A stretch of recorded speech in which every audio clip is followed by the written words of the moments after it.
Welcome to BRK news. So ఇది వర్షాకాలము, monsoon, rainy season. ఇప్పుడు ఏంటంటే దగ్గు, జలుబు, జ్వరాలు వేధిస్తూ ఉంటాయి. సో కాఫ్ ఎక్కువగా మొండి కాఫ్ అనేది వస్తూ ఉంటుంది. వస్తే ఒక నెల రోజుల పాటు ఉండే దగ్గు కూడా ఉంటుంది. మరి ఈ దగ్గు ఎందుకు వస్తుంది? మరి దీన్ని న్యాచురల్ వేస్‌లో తగ్గించుకోవడం ఎలాగా? కషాయాలు తీసుకోవాలా? ఇంకేమైనా హోమ్ రెమెడీస్ ఉన్నాయా? పూర్తి వివరాలు తెలుసుకుందాం. ఈరోజు మనతో పాటు ఉన్నారు ప్రముఖ vegetable therapist and sun spiritual society founder Vikramaditya Guruji గారు. గురూజీ నమస్తే అండి. సూర్యోస్మితల్లి.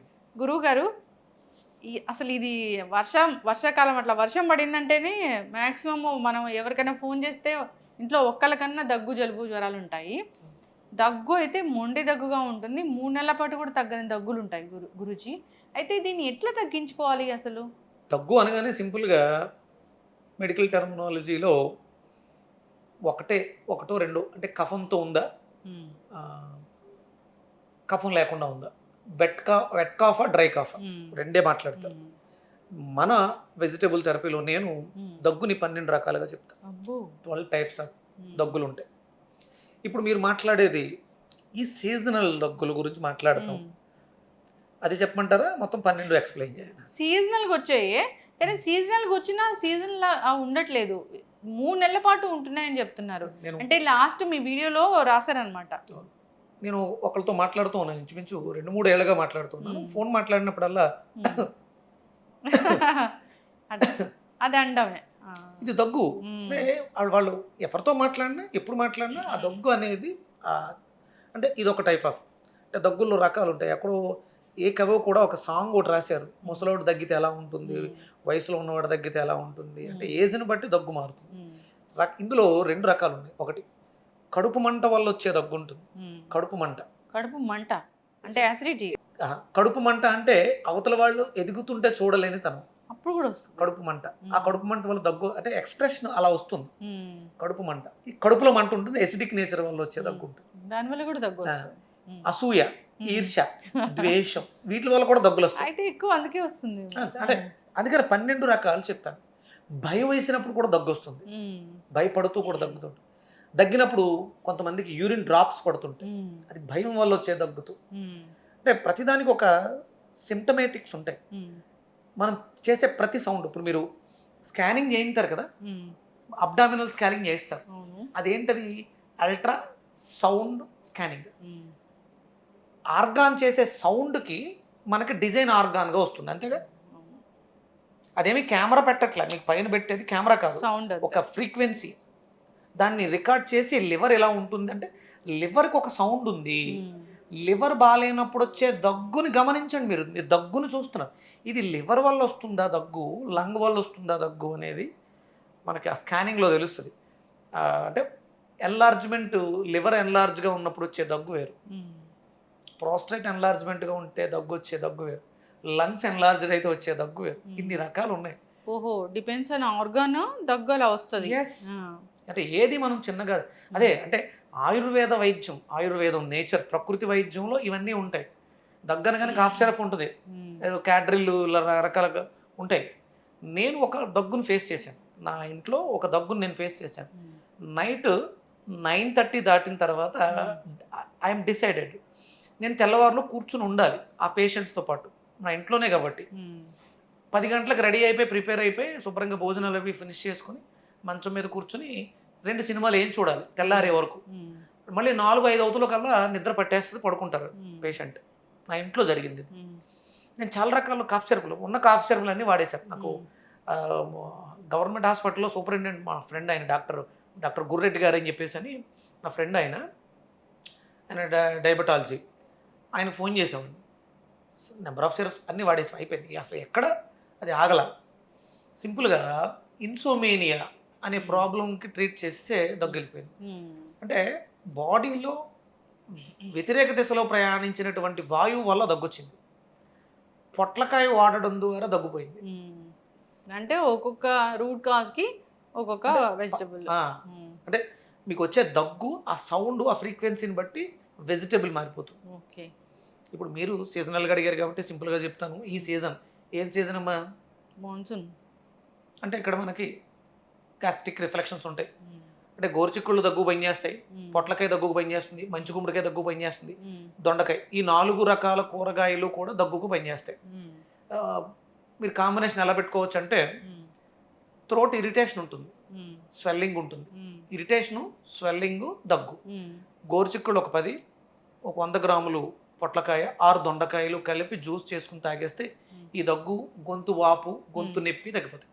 ఓకే. అంటే వేడి వేడిగా ఒక టీ లాగా ఏమైనా తయారు చేసి తీసుకోవాలంటే హ్యాపీగా మీరు దాల్చిన చెక్క, వాము, జీలకర్ర కషాయంగా చేసుకుని మరగబెట్టుకుని టీలో తాగితే ఈ దగ్గు తగ్గుతుంది. ఒకవేళ కఫంతో కూడినటువంటి దగ్గు వస్తుంది, దీంట్లో కొంచెం మునక్కాడ, ఒక చిన్న మునక్కాడ మొక్క వేసుకుని తాగితే దగ్గు తగ్గిపోతుంది. అల్లం కంపల్సరీ వాడాలి. ఇండైజెషన్ ప్రాబ్లం వల్ల కూడా దగ్గు వస్తుంది. జీలకర్ర వాడడం వల్ల ఎండోక్రైన్ గ్లాండ్స్ బాగా పనిచేసి వ్యర్థ పదార్థాలు విసర్జించడానికి అద్భుతంగా ఉపయోగపడుతుంది, దగ్గులు తగ్గడానికి. సొంటి కూడా చాలా అద్భుతంగా పనిచేస్తుంది. అంటే మీరు తాగుతున్నప్పుడు మీకు తెలుస్తుంది, ఇరిటేషన్ వస్తున్నప్పుడు ఇందులో కొన్ని మార్చడమే, వాటిని తగ్గించడం. అంటే వాము డేలోనే వాడాలి, నైట్లో వాడకూడదు.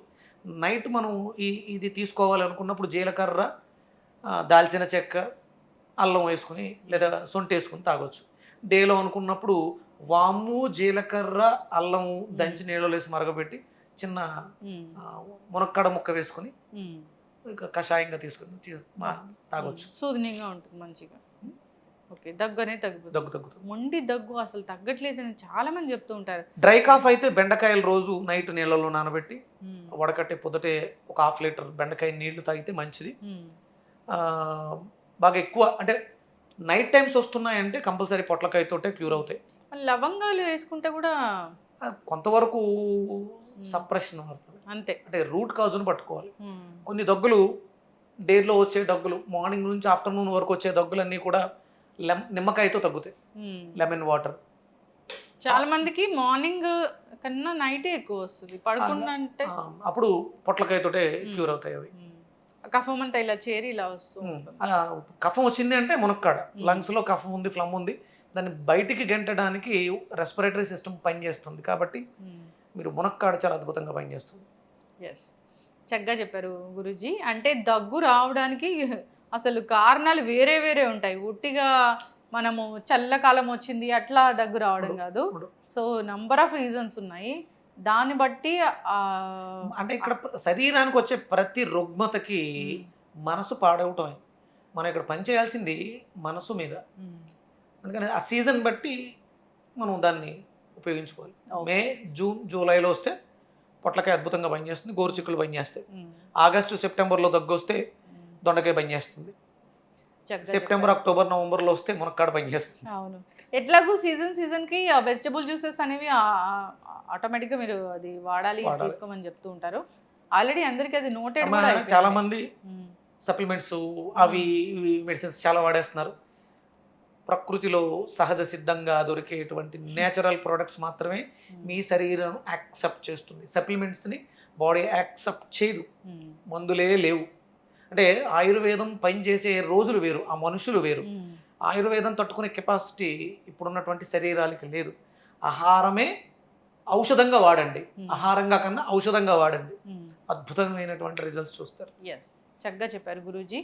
సో ఏదైనా కానీ స్ట్రెస్ లేకుండా ఉండాలి, వేరే వాళ్ళ మీద కడుపు మంట లేకుండా ఉండాలి, మనం తినే ఆహారం వల్ల మనకు కడుపు మంట రాకుండా ఉండాలి, అన్ని ఆర్గాన్స్ బాగా పనిచేయాలి, మనం తిన్న ఆహారం వల్ల కడుపులో మంట రాకుండా ఉండాలి అంటే సాత్విక ఆహారం తీసుకోవాలి. ఇంకా మీరు చెప్పినట్టు ఎస్, చక్కగా చెప్పారండి.